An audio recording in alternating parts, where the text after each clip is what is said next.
Hello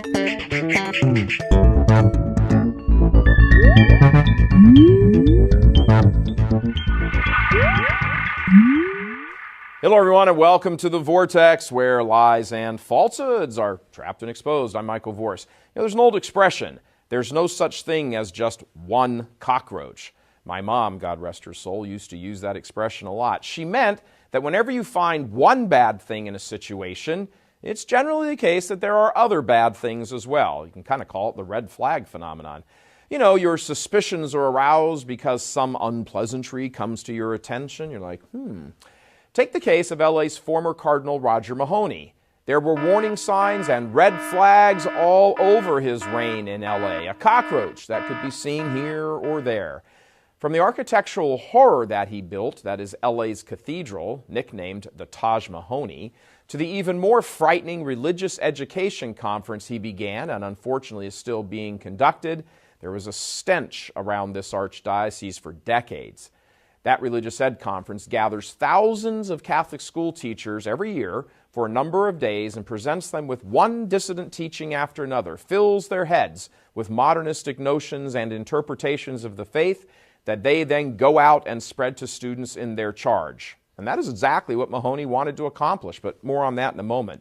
Of course, the entire conference is always topped off with a mass that could only be considered insulting to the Almighty. It's more of a floor show than an act of worship.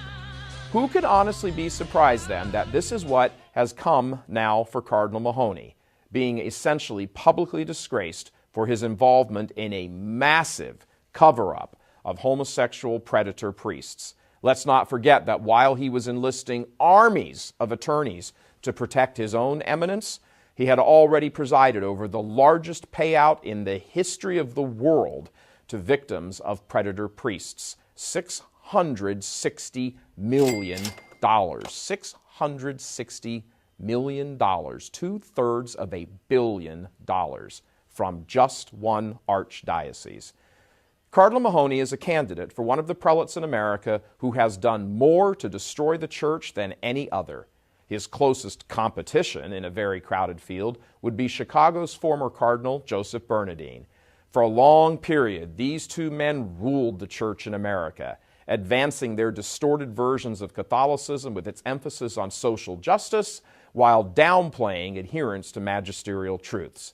Bernardine practically set the stage and cleared the decks for the common attitude now expressed by hundreds of Catholic pro-abortion politicians of being personally opposed to abortion, but here's what is most alarming in all of this. For a substantial period of time, decades, practically no priest or monsignor in America who was named bishop was named without at least the implicit approval of these two men. And in many cases, they were elevated to bishop with the hardline backing of these two. And when it comes to promoting people, well, who are you most likely to promote? Well, of course, people who see the world like you do. They share your same worldview, most likely your temperament. In the case of theology, your same opinions, most likely the same management style. This is just all human nature. You are not going to press hard for someone you don't either like or agree with to be promoted, at least not generally. So it begins to take your breath away when you stop and realize that these two men sat atop the church in America for decades, pushing their agendas and promoting loads of clerics and hiring tons of lay people who agreed with their watered-down Catholicism. They unleashed a spiritual terror on the church, far greater in its destructive power than even the homosexual clergy sex abuse crisis, although that was one cockroach that could have easily been an indicator that somewhere there was a larger nest of them. Cardinal Bernardine insisted in his last will and testament that, get this, the Chicago Gay Men's Chorus sing at his wake, which they did. He admitted publicly that 3 times he had been implicated in charges of sexual abuse himself, although, in fairness, none of them was ever proven in a court of law. Cardinal Mahoney was such close friends with Bernardine that he was the chief presider at Bernardine's funeral. One of Bernardine's closest buddies among the nation's bishops was John Roach, who rose to the level of Archbishop of Minneapolis.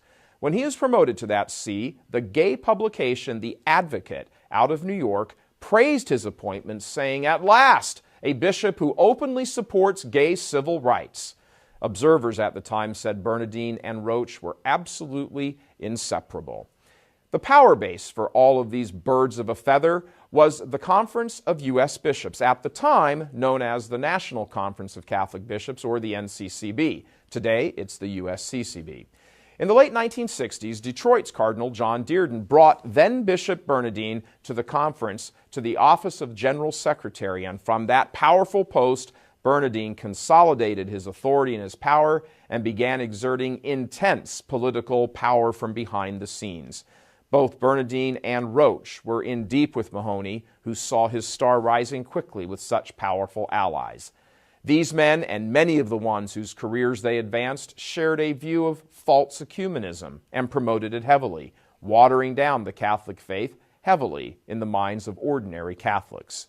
They all, the whole gang, never stopped talking about social justice, but could rarely find a word for holy days of obligation, the rosary, hell, etc.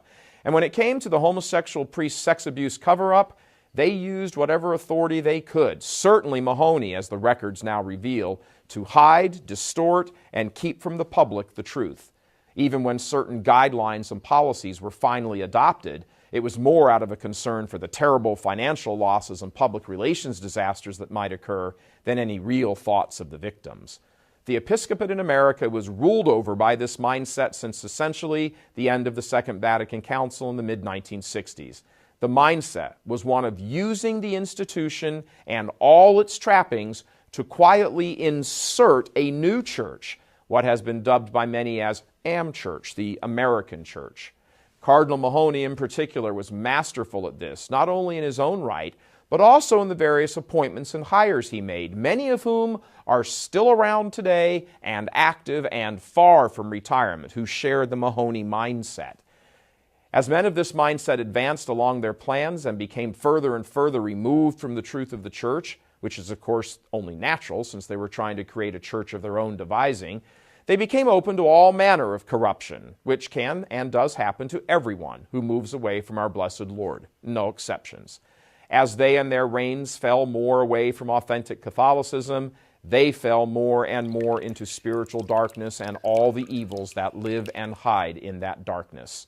A morally bankrupt approach to hundreds of sexual abuse victims, a cathedral that is nothing less than hideous, a $660 million settlement payout that may be only the beginning when Mahoney thought it was the end, an annual religious education conference designed to instill Am-Church into the minds of thousands of teachers so they could in turn then go out and corrupt younger minds in their charge, a clergy peppered with homosexuals, a primetime battle with Mother Angelica and her EWTN network over his tired heterodoxy, a battle which, by the way, Mahoney eventually won by forcing her to resign and no longer have any involvement.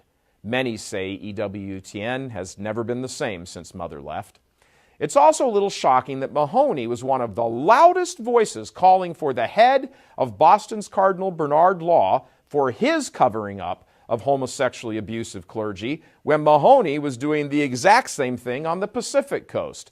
But Law represented a more orthodox approach to the faith, at least on paper, and he became fair game, therefore, for the heterodox like Mahoney to throw overboard.